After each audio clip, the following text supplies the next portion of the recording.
Good morning. I'm Tabitha Thompson with NASA's Office of Communications. We're at NASA's Wallops Flight Facility in Virginia today. NASA commercial cargo provider Orbital ATK is scheduled to launch its 8th mission to the International Space Station at 7:37 a.m. Eastern Standard Time, Saturday, November 11th, from Wallops. Live coverage will start at 7 o'clock on NASA television and the agency's website, which is nasa.gov/live. Here to discuss the status of launch operations as well as the research investigations headed to the station are Dan Hartman with the International Space Station Program at NASA's Johnson Space Center, Frank DeMauro, Vice President and General Manager of Advanced Programs Division at Orbital ATK, Kurt Eberly, Antares Deputy Program Manager at Orbital ATK, Camille Elaine, with the International Space Station Program's Science Office, also at Johnson Space Center, and finally, John Dickerson, who is Test Director at Wallops Flight Facility. We'll begin with Dan. Thank you, Tabitha, and good morning, everybody. It is great to be back at Wallops Island for the 8th Orbital ATK mission. We are looking forward to a very exciting morning tomorrow. We have Cygnus completely packed full of cargo on this mission, 7,400 pounds of cargo. About 1,900 pounds of that is in the research realm. Presently, we have 3 active mid-deck lockers receiving power off of Cygnus as of right now in support of our principal investigators. And Camille will talk a lot more about the research that we plan to conduct with the cargo going up on this mission.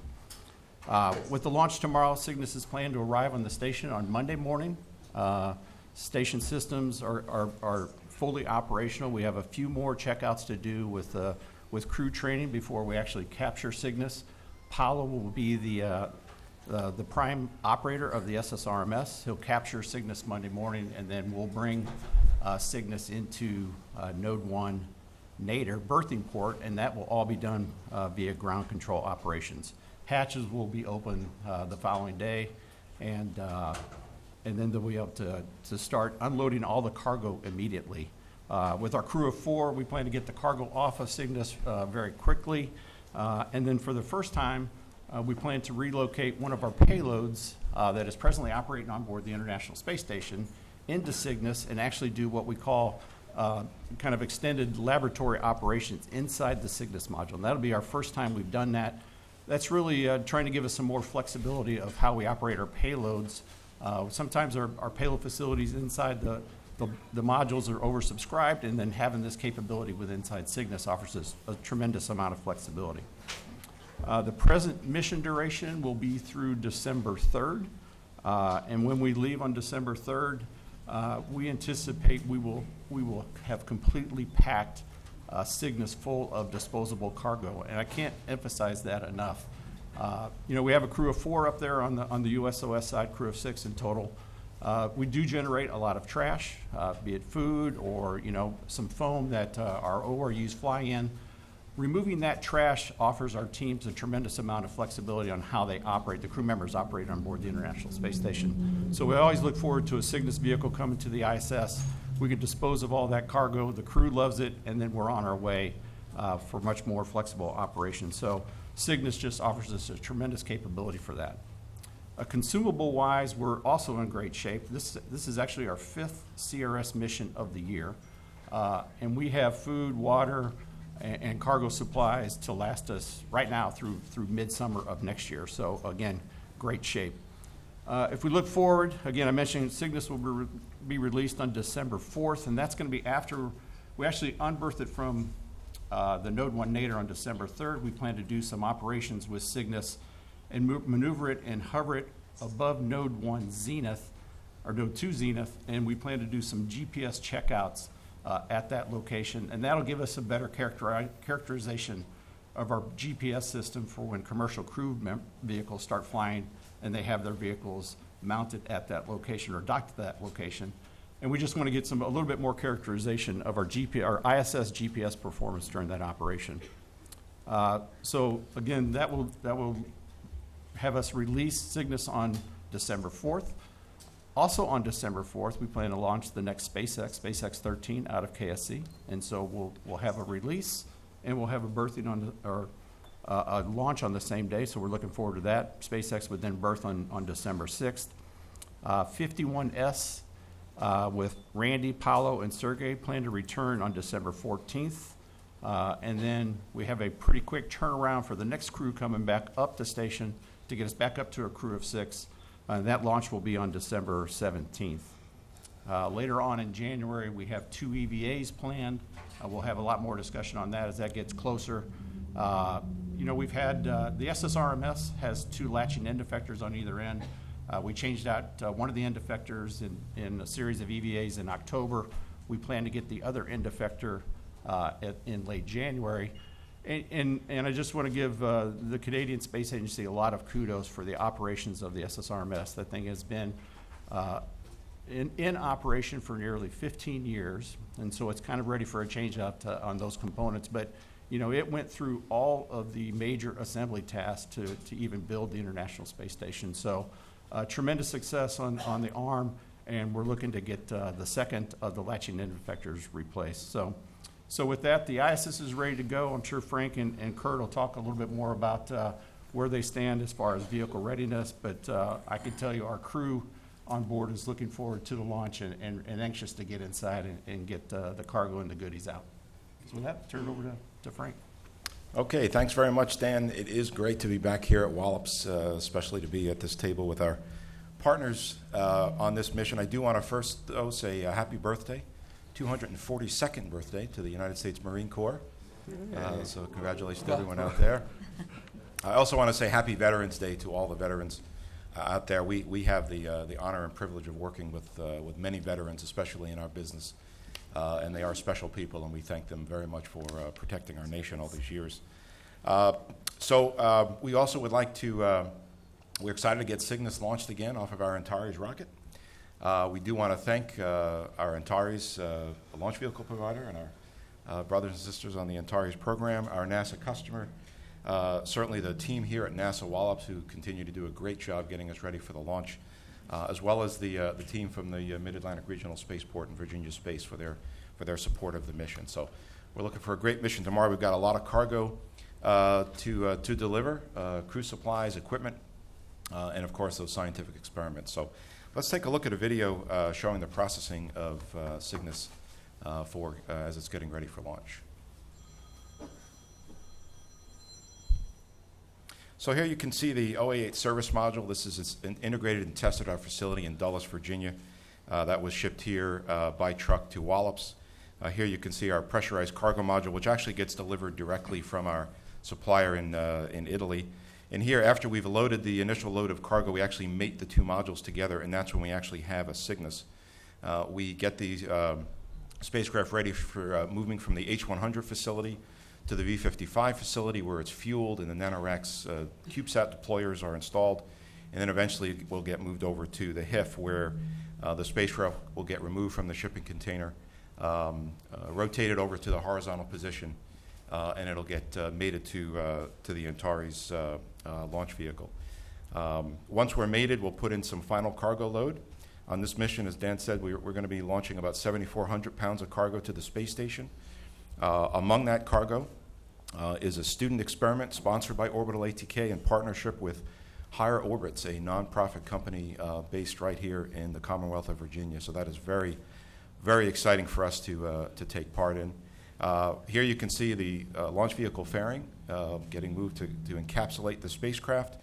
Of course, we say our temporary goodbyes to Cygnus because we're going to see it again once it approaches the station. Here you can see once we're about 10 minutes after launch, the spacecraft will separate and we'll begin the process of deploying the solar arrays, which are built by our facility out in Goleta, California. And then once we've done our orbit raising, we'll phase with the space station and we'll start the process of maneuvering the spacecraft underneath the space station for the rendezvous and eventual berthing. The spacecraft is controlled from our Mission Control Center in Dulles, Virginia. It's monitored extremely closely by our friends at NASA, the ISS Program Office and ISS Mission Control Center in Houston. They keep track of it every step of the way. And when we're about 10 meters below the ISS, the arm will come out and grapple us. And here you can see the arm maneuvering us where we are actually docked to the space station. Once that happens and the safety checks are completed, we'll open the hatch, or not we, but the crew will open the hatch.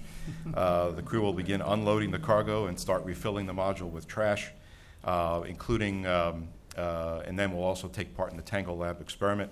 Once we're done, we will get unberthed from the station, pulled away, released from the arm, and we'll begin the next part of the mission where we release CubeSats, several CubeSats from the NanoRacks CubeSat deployer on the outside of Cygnus. We have 14 flying this time, which is a record for Cygnus, and then we'll re-enter the atmosphere and complete the mission as we re-enter over the South Pacific. I would like to take this moment to express how proud we are to name this mission in honor of Gene Cernan. Mr. Cernan, a veteran of 1 Gemini mission and 2 Apollo missions, as well as being the last human to have his feet on the surface of the moon. He was truly a pioneer for America's space program, and he was actually one of the early supporters as Orbital Sciences Corporation came into existence, and so we are extremely proud and honored to be able to name the spacecraft the SS Gene Cernan. So we are excited for this mission. It's going to be a beautiful day tomorrow morning. I think the Antares team is ready. The Cygnus team is very ready. So we'll look forward to a great day. And with that, turn it over to Kurt. Okay, thank you, Frank, and thanks to all of you for being here. On behalf of the Antares launch team, I'd like to say we're very excited to be back here at Wallops with our NASA and Virginia space partners. I'd like to recognize Dale Nash and the rest of the Mid-Atlantic Regional Spaceport team from Virginia Space, who operate and maintain Pad 0A for us. They've done a really outstanding job. I'd also like to recognize Bill Robel, John Dickerson, Jeff Reddish, and the rest of the Wallops Range team for the outstanding support we received from them in planning and preparing for these launches. So thank you all for helping us to get to this point. I recognize some familiar faces here. Many of you may have been here last fall for the OE5 mission. Just a word about that. That mission was the first flight of our, what we're calling the Antares 230 configuration, featuring RD-181 engines on the first stage. That flight was very successful. We took all the data that we collected in video from the launch, and we performed a very thorough data review. And we found no in-flight anomalies, which is great news. So it was a very clean mission, and we're really excited about the excellent flight performance of the Antares 230. And that's the same rocket we'll be flying tomorrow on the OE8 mission. A note about pre-launch processing. Our team down here, we have a permanent staff of about 35 folks. They worked really hard to get ready for this launch as early as August. And so since then, we've been maintaining readiness for whenever NASA needed us to launch. Cygnus came over to the HIF, as Frank said, on the 27th of October, followed by rotation and mate to Antares. Final cargo load was completed just earlier this week on the 7th, followed by fairing installation, and then we rolled out to the pad very early yesterday morning. So since then, we've attached the pad, we've gone vertical, and just this morning we executed our major verification test we call the combined systems test, and that's basically where we turn on all the emitters from the rocket, and we verify all the interfaces between the rocket, the pad, and the range, and that's all complete and looked really good. There is one issue we're working on the pad. There's a misbehaving nitrogen regulator on the ground side that supplies nitrogen for some of our purge systems. That's being swapped out with the replacement unit. We expect that to finish this afternoon. For launch day, the Antares and Cygnus teams will arrive on console at the control centers. There's a couple control centers we use at 1 a.m., and then we will execute a 6-hour, 15-minute countdown, which will start at 1:22 a.m. Fuel loading will begin about 1.5 hours before launch. We'll be simultaneously loading liquid oxygen and kerosene into the stage 1 tanks. The engines are ignited at L-0 to an intermediate power level. After an automated health check is performed on each engine, the engines are throttled up to full power, coincident with release of the hold-down mechanisms at the base of the rocket, and also retraction of the transporter erector launcher, which we still have attached as a umbilical mast. Liftoff will actually occur about 3.5 seconds after engine ignition when thrust exceeds mass. In terms of the launch sequence, as Frank mentioned, it's about 9 minutes total, a little over 9 minutes. We'll lift off and fly straight up for about 25 seconds, after which we'll pitch over and head down range in the southeasterly direction. Stage 1 will burn for about 3.5 minutes before main engine cutoff, or MECO, is commanded.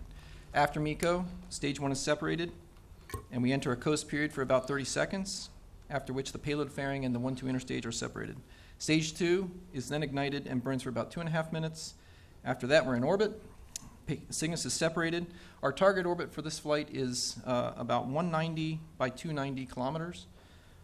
From there, Cygnus uses its very capable propulsion system to raise its altitude and adjust its phasing to rendezvous with the ISS. So, anticipating questions you may have about the cold weather forecast for tonight, I can see everyone brought their coats, so you're semi-prepared.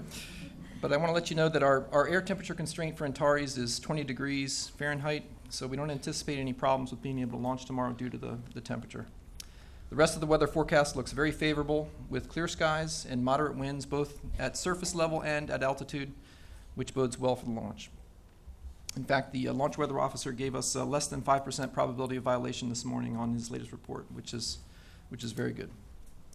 All right, next I'd like to show a short video that walks through some of the processing steps for getting Antares ready for launch and which shows off some of our outstanding local staff here at Wallops. It also includes rollout and liftoff footage from prior missions as a preview of the launch tomorrow. Can we cue that video?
Okay, thank you.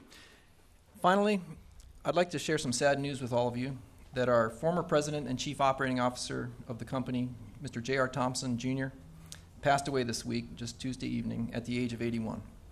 Prior to joining Orbital in 1991, J.R. had a distinguished career at NASA, where he served as director of the Marshall Space Flight Center and as deputy administrator of NASA.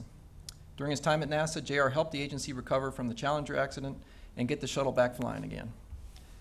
At Orbital ATK, JR was an inspiring leader for the company and for me personally, and he was a major contributor to the success of the company and its many aerospace projects. On the CRS project in particular, JR was a driving force behind the development of the Antares rocket, the Cygnus spacecraft, and Pad 0A here at Wallops. We couldn't have done it without him. So please join me in paying homage to this great leader. He was truly one of a kind and will be sorely missed. Thank you. Thank you, Kurt. We'll now go to Camille Elaine with the International Space Station Program Science Office for an update on the investigations launching to the space station. Thank you, Tabitha. Good morning. It's great to see a packed house here, and it's my pleasure to share with you some of the science that will be flying tomorrow on the Orbital ATK CRS-8. We are really excited to be launching, as Dan said, about 1,900 pounds of research supplies and science that will support almost 300 investigations that will be conducted during Expedition 53-54. These experiments span all the scientific disciplines that ISS supports, including human research, physical sciences, biology and biotechnology, technology demonstration, earth and space science, and education. We do this research on ISS for the purpose of advancing our scientific knowledge through discovery, for enabling future human space exploration through NASA-sponsored research, for fostering space commerce, a commercial marketplace in low Earth orbit, and also research that benefits improving the quality of our lives here on Earth, both sponsored through the ISS U.S. National Laboratory. Later today, we'll have the What's on Board briefing, where some of our principal investigators will have the opportunity to highlight in detail some of their exciting and groundbreaking research that includes the ECAMSAT, the E. coli antimicrobial satellite, which is a mission flying on a 6U nanosatellite deployed from the ISS GEM module, and will investigate the effects of microgravity on the antibiotic-resistant E. coli bacteria. The researchers hope to understand whether bacteria is more resistant to antibiotics in space and what controls that phenomenon. This could help them design effective countermeasures for protecting astronauts on deep space missions. But it also has an impact to public health issues here on Earth, since some strains of E. coli actually cause bladder infections or UTIs, urinary tract infections. This investigation is co-sponsored by NASA and the U.S. National Lab, specifically NASA Ames Research Center and Stanford University School of Medicine. Then we have two exciting technology demonstrations sponsored by NASA's Space Technology Mission Directorate that look to advance cube and small satellite technology as a viable platform for both science, for exploration, and commercial missions. The first is the integrated solar array and reflect array antenna, which is this new hybrid system, solar system and antenna that will demonstrate high bandwidth Ka-band CubeSat communication capability for space applications.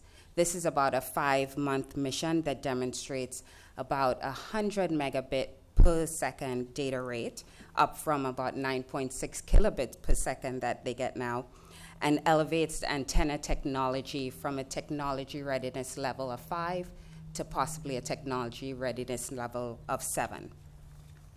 Then there's the optical communication and sensor demonstration. That will be the first demonstration of space-to-ground laser communication with cube satellites. It will also demonstrate small satellite proximity operations, laser ranging and tracking, and propulsion. This mission is advancing the use of these cube satellite technology for optical communication and for relative position measurements between two satellites. Both of these capabilities have not been previously demonstrated, so groundbreaking research. And then we have a suite of education experiments designed by students from across the country as part of the Go for Launch Higher Orbits program and the Magnitude IO program, both sponsored through the National Lab managed by CASIS. The students' investigations range from looking at the effects of microgravity on the life cycle of mealworms, the biological nitrogen fixation process of microclovers, which is a well-known legume, and also the life cycle of a model organism for plants called A. thaliana. These experiments were designed by students ranging from grades 6 through 12, and it really demonstrates the use of the space station as a platform that engages and inspires the next generation of scientists, engineers, and explorers. Finally, we are launching hardware that are being pre-positioned for upcoming investigations, such as animal habitats for Rodent Research 6, gas bottles that will enable the advanced combustion in microgravity experiments, which is the next evolution of space combustion investigations, and resupply items for 3D printer manufacturing device, just to name a few.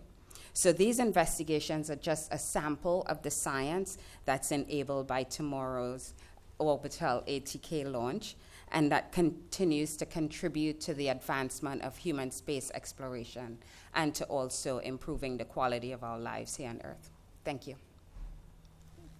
Thank you, Camille. Next, we have John Dickerson, who has more information, I believe, on that weather forecast everyone is watching so closely. Yes, He's the test director with Wallops Flight Facility. Yes, good morning, everyone. Proud to say that Wallops is ready to support operations. Both our local sites and instrument station is ready, and the downrange sites in Bermuda are ready. We completed our L-1 checks and CST tests this morning, so we are primarily green to start launch operations tomorrow. I have one slide. Would you please bring that slide up? This speaks about earlier about the probability of violation, and those are the categories that we use to assess it. So we are green. We're less than 5% chance of breaking or having a violation. That goes for tomorrow, as well as Sunday.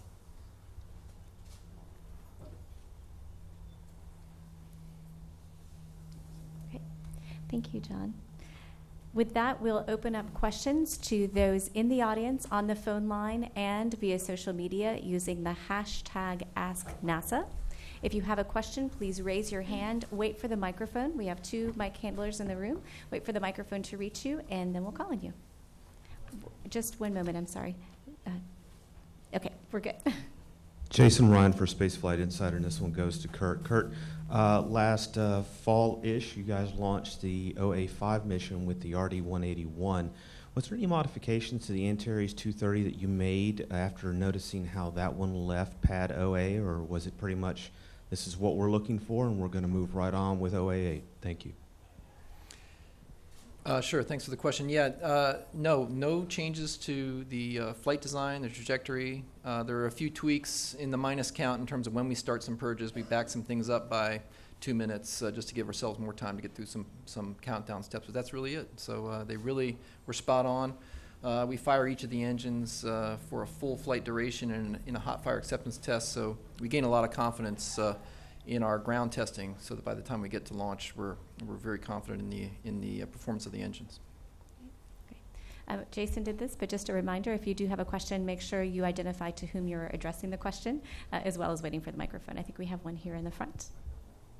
Jeff Faust of Space News for Frank. Is the plan to fly out the rest of the CRS missions on the Antares from here? And what is the planning right now for the CRS-2 missions that you have under contract? Yeah, so our baseline plan is to continue to fly Cygnus on Antares. We are ready to respond to our customers' needs if they should require something differently, but for all of the rest of CRS-1 and so far for the CRS-2 missions, we're planning to be on Antares. We have a question in the second row. Hi, Ken Kramer for Universe Today, Northeast Astronomy Forum, for Dan and Frank, I think. Can you talk about why this stay of the Cygnus is relatively short? I was wondering, is it maybe related to the SpaceX? You have to get it out of the way.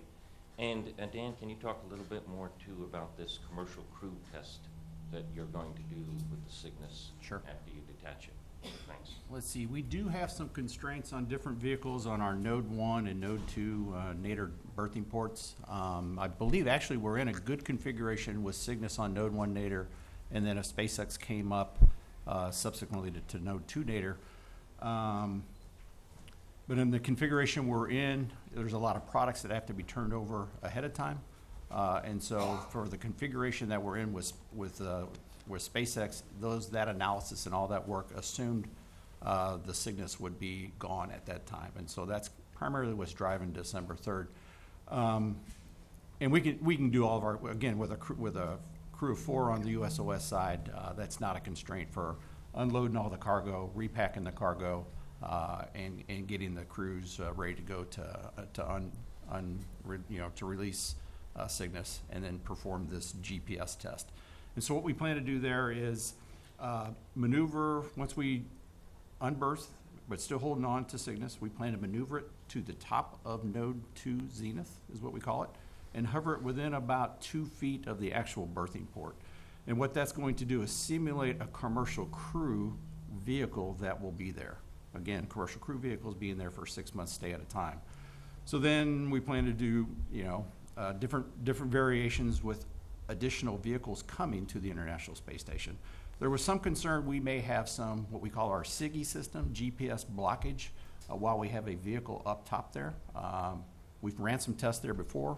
It's shown good performance, so we're just trying to characterize it a little further. And Cygnus offers a rather significantly sized module, and so we should get good blockage or good performance depending on how the test results show out. I think we're holding it there for 12 hours, and then the subsequent day, bring it back down to the nadir position and then release Cygnus will go fly off and do its actually height adjust and do its NanoRack deploys. But that's the main intent. Again, to check out our ISS GPS performance with a vehicle there and another vehicle coming. That other vehicle coming needs to be in communication with us. So that's what we're really trying to check out. Our next question is from a NASA Social question. Thanks. Okay, so Project Habu wants to know on Twitter, are there any personal effects from the astronauts' families aboard this flight, presents for the holidays, that type of thing? That'd probably be a question for me, Camille. I don't know if you know. I can tell you on every mission, we have crew care packages that we send up from family members. I can also tell you I think it's the first time we've flown what we're calling there's a brand name for it, but there's a long duration cold box, I'll say, where it has significant hold time to keep things cool, maybe 10 or 11 days worth. And we have packed that full of, I'll say, fresh vegetables, fresh fruits. So the crew's going to get some treats when they open up the hatch. So that'll be great for them. Great. If you have a question in the room, please raise your hand and wait for the microphone to get there. We'll go ahead and take another question from the NASA Social. So at Jack Squeeze wants to know, what does the T in T-10 stand for?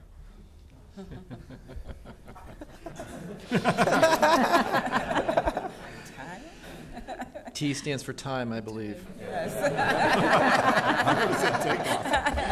Launch time.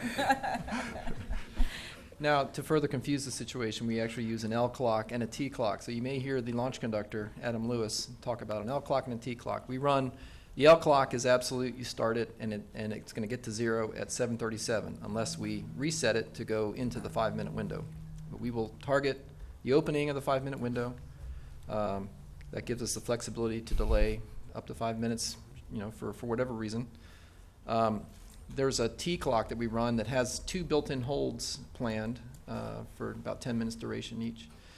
So the T clock will initially be in advance, and then we'll hit the holds, and then we'll slow down and sync up with the L clock at the end. So that's a little more information than anyone really needed to know, but if you hear L minus or T minus tomorrow on the countdown, that's what that's referring to. Test, you're too young. We're actually going to take one question now on the phone line, and then we'll come back to the room. Go ahead. Your line is open. Hi. I'm actually not sure which of you would be best equipped to answer this question, so I'll let a couple of you. I'm wondering, how many people on the U.S. East Coast will... I heard 6 people.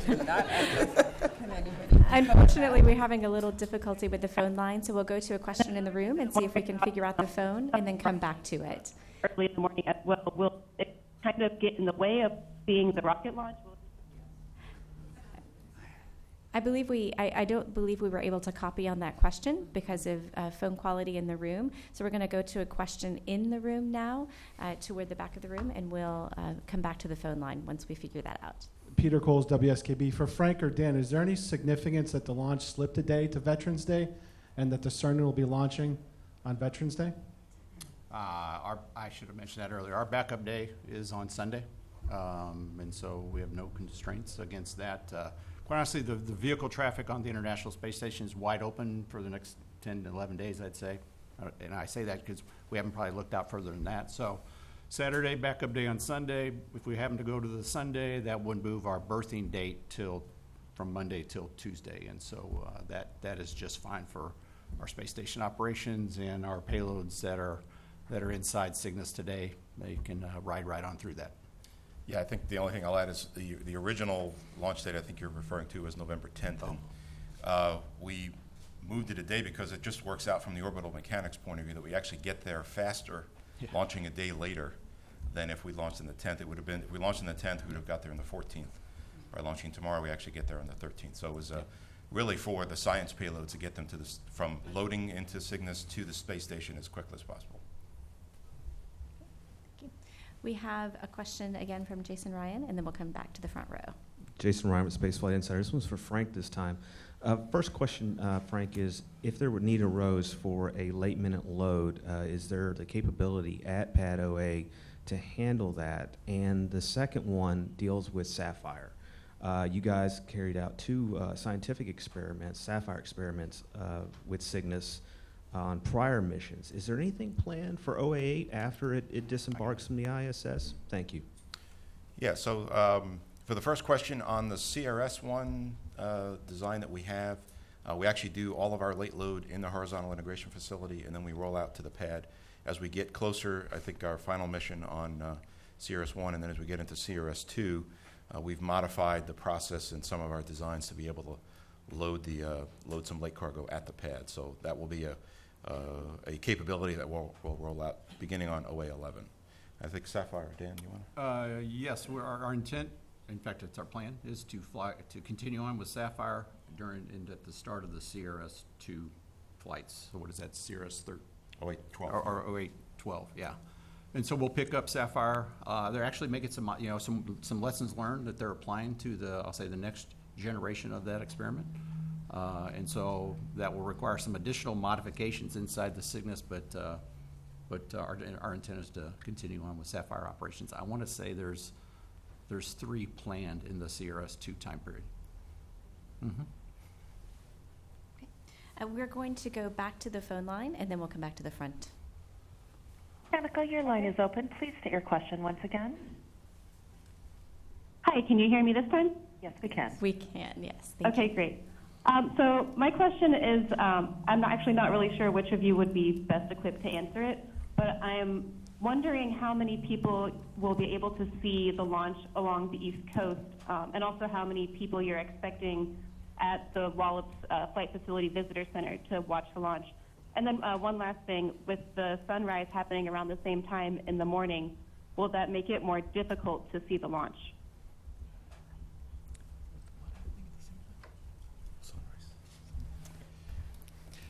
I'll take a crack at it. This is Kurt. Perfect.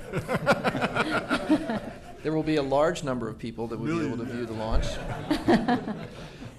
If you go to orbitalatk.com, and on there, there's an OA8 mission status page that our wonderful comms people have put up there for you. It's got all sorts of pictures and stuff. And on there, there's a viewing map that our ACE trajectory calculator, Carlos Dieterstrasser, does for each launch. It's kind of become famous. And on there, he lists at what time after liftoff, after the L0 time, you would expect to see the rocket break the horizon from where you are, based on where you are geographically around the launch site. And I do think that, yes, we'll be flying kind of into the sunrise, so it may make it a little harder to view it far down range. But near range, it should be plenty viewable. Okay. Anyone else? We have a question from Stephen. We're going to take one more. Hi, we're going to take a question in the room, and then we'll go back to the. Stephen Clark from Spaceflight Now. A couple of questions. First of all, maybe Frank or Kurt can give us an update on how things look for OA9. When do you plan that launch, and how's the hardware pipeline looking up for that? And also for Dan Hartman, have you made a decision on whether you'll use a reused booster for the SpaceX 13 mission in December? If so, can you walk us through that decision-making process, some of the certification you did for that? Thanks. Okay, I'll start on the OA9 status. So the spacecraft is well along in its integration and test program at our facility in Dulles. It is actually just about complete with its test program, so that service module will be complete before the end of the year and ready to ship as soon as we need to support a launch as early as the first quarter of next year. The cargo module itself actually is shipped from our facility, our provider facility in Italy several months ago, and that's actually already in the H100 facility here at Wallops, and that's ready to go. And I think the rocket is undergoing integration in the horizontal integration facility. That's right, and if those of you who took a tour or are about to take a tour, you'll see the OA9 vehicle in the horizontal integration facility out on the island. So it's in a pretty advanced state of testing and integration, and that'll finish up in the January, February timeframe. Let's see, and SpaceX did ask us to, almost probably about a year ago, asked us to look at the reuse of a Falcon rocket. We're in the final stages of doing all those assessments. In fact, quite honestly, on the NASA side, we've had a lot of major reviews that we've talked through. But SpaceX themselves has one more readiness review for that booster before they'll commit to it being ready to go on SpaceX 13. I would imagine, although it's in the final decision, that if that comes back positive, I'd say the chances are we'll be flying a reuse on SpaceX 13. Thank you. We're going to come back to the front row. Oh, I'm sorry. We're going to start. I'm kidding. We're going to go to the second row. Hi, good morning. Jeremy Cox with the Daily Times and DelmarvaNow.com. Actually, I'd like to hear reaction from both NASA and Orbital ATK, if possible. So, Dan, Kurt, and Frank there, about the Edgar Zapata report that showed that the cost of providing these missions through commercial means is costing a half or a third as much, depending on the carrier, versus whether NASA had conducted the flights. Just kind of your thoughts on those findings, if you're aware of them. Number one, I'm not aware of them, but I think it's just like a cost. It sounds like a cost evaluation of where we were to where we are. Well, I mean that's quite honestly the whole rationale, reasoning behind the COTS program and the CRS program is to determine commercially if we can get a more viable and more affordable, I'll say, mass to orbit ratio of what we had been paying for in the past. I don't know what his numbers would say, so I don't have a good comparison on top of my head, but I mean, we're 5 CRS missions this year, another one to come with the SpaceX launch, and we're meeting the supply side of what we need on the International Space Station. And if you go back to the shuttle and what it was able to do and carry cargo, including all the assembly pieces for the space station, the ability to do EVAs, robotic operations, installation, assembly. There might be a little bit of apples to apples, but if you're looking at purely what we're trying to do as far as getting cargo to orbit, these CRS missions have been of great value to us. Yeah, I'll just add, I thought the conclusions were awesome in that report. If you look at how we got here, it was the government and it was private industry co-investing in developing a capability to get the cargo to the International Space Station on a commercial service type contract. And I think those numbers sort of bear out the success of that program. But I think even more than that, or in addition to that, we've continued to invest in the Cygnus spacecraft and the Antares rocket to be able to provide more to our customer in terms of science capability, cargo delivery capability, the ability to leave the station and then fly around after that to conduct all sorts of scientific experimentation. So I think it further bolsters the commercial model that there's a service there, NASA's paying us to provide a service, we provide more capability, and they continue to enjoy that increased capability. So I think it's a win-win all around. Thank you. We are going to the front row this time. Thank you. My name is Brian Meyer. I'm with the Orbital Social Group. I have a quick two-part question. The first one for Mr. Dickinson. What is the expected temperature at time of launch? And second, how far does the launch window extend time-wise tomorrow? Thank you. Each window is approximately 5 minutes, and the temperature tomorrow, I believe they're reporting above 25, somewhere around there, 25 to 30. How late in the day can you launch? We have 5-minute windows. So they incrementally go back 5 minutes every hour or something like that, every launch attempt. I don't have those in front of me, but we have the clearances in place, approval in place from the FAA and our partners, external partners, to go out as far as the 21st. Yeah, so if we wouldn't launch tomorrow, the next day we would launch 23 minutes earlier. And it's about that amount each day that you go. Thank you. We have a question now in the back. Hi, I'm Anna with NASA Social. My question is, how exactly do the ideas, like who comes up with the ideas for what to do and what the launches will accomplish? Like, is there a room of engineers? like, where do the ideas originate? That's what I'm asking. If that's in like relationship to what cargo we're flying on any given mission, that's kind of our side of it. Obviously, crew members are up there. They need food and water, supplies. We have spare parts, cargo, things break, and so we need some spares. Got a lot of complex hardware, such as EVA equipment that we need to always be replenishing. We demonstrate new technologies on board the International Space Station, so we're constantly flying those.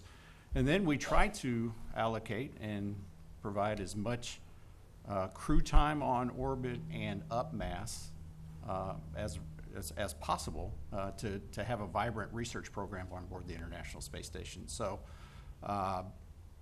there's priorities. People, different teams within our, the International Space Station program have their priorities. They're watching failures of their hardware. We have people that are tracking consumables.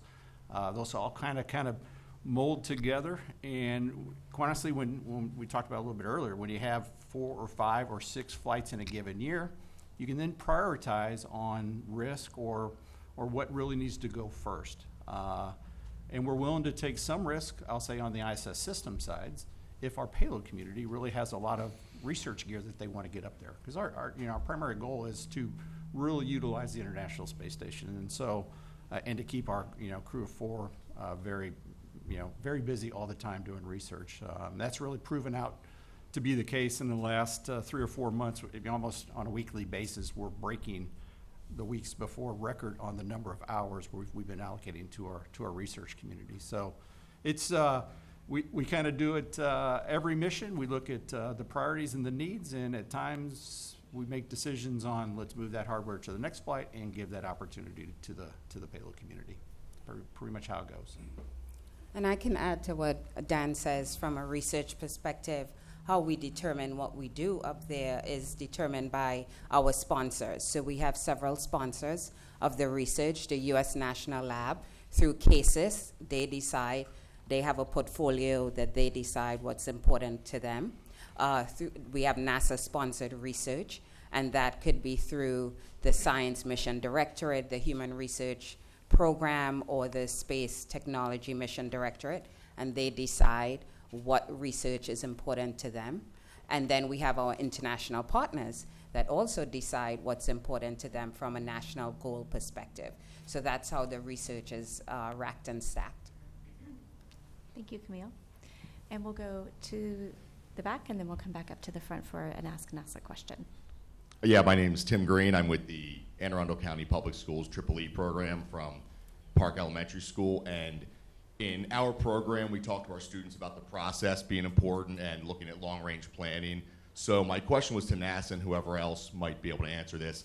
What is the time frame for when NASA and their client first meet and start the process of discussing what they're going to do with the mission until launch day? Yeah, in primarily from regards to a research, a payload kind of thing? Yes. Camille, you might want to take that one. I think you probably know that a little bit better. But So it depends. For National Lab payloads cases, they can do anything as quick as, and Patrick, you could correct me if I'm wrong, as quick as 6 months to as far out as maybe a year or 2. But we start the research planning process maybe a year and a half out in terms of looking forward. Yeah, I kind of get your, if it's, again, from the educational side, if it's, depending on the complexity, does it need power? Does it need, communication links with the ground, or if it's a simple rather payload, those can be done in months nowadays. Mm-hmm. And we, again, with the number of vehicles that we have flying, we could easily do something, I'd say, from the time we approved it till we fly it, could be on the order of 3 months. And we have done that in the past. We have an Ask NASA question. Yeah, we have 2 rocket questions. At Fight for Goodness wants to know how much horsepower the Antares rocket uses during launch. And then Jimmy Lynn, 1, wants to know with the 2 engines on Antares, can it still get to the space if one engine goes out? I don't know the energy converted into horsepower, but it's roughly upwards of 700,000 pounds of thrust at liftoff. and we maintain that thrust level, and the rocket gets lighter as we consume fuels. So we get a little increase in acceleration as we go along. And what was the second question? What if one of the engines goes out? Oh, we do not have an engine out capability, so that would be an end of mission. Thank you. Jeff Faust in the front row. Jeff Faust, Space News. For Kurt, what progress has Orbital ATK made in identifying other customers for Antares, whether they be civil or commercial? Well, I'm not going to go into specifics. That's proprietary in terms of the bids we provide, but we are interacting with the civil government and commercial markets, and we are offering Antares. Thank you. We have another question from Ken Kramer. Ken Kramer, thanks. Kurt, quick question for you. You said the criteria was 20 degrees. What are your primary concerns starting at 20 and below? And for Camille, can you talk a little bit more about the Rodent Research 6? Are you bringing up gear or the actual habitat? Thanks. Well, first of all, with regard to the temperature situation, there's three main cavities of the rocket. There's the fairing, and then there's a space between the two tanks on the first stage, and then there's the aft bay. Those three volumes are conditioned with our pad air conditioning system that provides heated or cooled air and humidity control. So we pump a lot of air into those volumes, and that keeps all the components in there nice and conditioned, including Cygnus, including the second stage solid rocket motor, batteries, ordnance, RF gear, anything that could be a worry in terms of temperature. Now, there are some separating joints on the fairing that are also exposed to the exterior surface of the rocket, and so those do get exposed to some cold temperatures. But we've done a lot of analysis and tests on those joints. One side will be warm, the outside would be cooler. We fired it down to very low temperatures, and we have a lot of margin baked into that 20-degree Fahrenheit constraint. Thank you. And what we are sending up is what is called the animal exposure module, and that's actually the habitat that the animals will live in once they come up, but they're not coming up on this flight. But that's a pre-positioned hardware to get ready for them to come up on the next flight. I have a question in the front row. Thank you. My name is Winston Campbell. I'm a social media guest here today. Question for Orbital about the Cygnus vehicle. You've named this after Gene Cernan, and I was wondering if your plans for the vehicle itself are to recover it and return it to service, or do you have some other intention for it after the mission? Well, so once we complete the primary mission, which is delivery of the cargo, we'll fly away and we'll deploy our CubeSats. Actually, we'll do the GPS blocking experiment for the space station, and then we'll fly away and deploy the CubeSats, and then we'll end the mission by destructively re-entering over the Pacific Ocean. Cygnus is designed to maximize the amount of cargo we can deliver, and so there's an exchange there, whether you would like to re-enter something or which takes a lot of mass to do. We've converted that mass into cargo mass, and so that's the focus of the Cygnus capability. Thank you. We'll take an Ask NASA question, and we have time for one more question in the room. So a number of people on Facebook want to know what's being done to keep boats out of the range area. Yeah. So the effort starts months in advance. We got a great guy by the name of Jordan West. He reaches out to the public. We have, I think, 4 or 5 surface vessels positioned strategically throughout the hazard pattern. We have our fixed-wing aircraft doing airborne surveillance, and we have one helo that's going to be doing the back bay. So we'll start up with our surveillance activities very early in the count, and we'll be talking to them as much as possible. I like to say that we've gotten a lot of help from the local fishermen to tell everybody, hey, this is a 5-minute window. We only need you to stay out for 5 minutes. So we keep our fingers crossed. So. We will keep our fingers crossed. Do we have another question in the room? One question. Hi, I'm Tracy Glock from NASA Social and Paramus Public Schools. What words of wisdom could you offer for students that are looking to pursue a career in aerospace or aeronautics? dream big. No, I'll tell you, I'm sure everybody up here, you kind of look back on the careers we've had and the excitement that space brings you. It's pretty amazing. And you can take that next step and, they could dream to be in the astronaut side of this thing as well. But I can tell you, it is so fulfilling, and you feel so proud of what you're accomplishing. The International Space Station is just a miraculous vehicle with multiple nations coming together for peaceful purposes to, benefit folks on Earth. And, we've been able to keep the thing operating continuously with humans on board for the last 17 years. So it took a lot of teamwork, it took a lot of working through issues. It brought on new capabilities all the time. And so it's quite honestly, it's just amazing the pride that you feel being part of the program. And I would just tell the young students to keep striving for that and try to find that niche and be happy with what you're doing. It's just been awesome. I just to add to what Dan said, I think it starts with us, the big us, and exposing the kids in the schools to what we have the pleasure of doing in our careers. What we do is amazing from our internal, how we feel about it. It's a special thing we get to do, and so to expose the kids to that and to relay that feeling, I think it's important. I think now, more than ever before, we're actually giving access to space to students, and we have experiments flying up on the spacecraft tomorrow.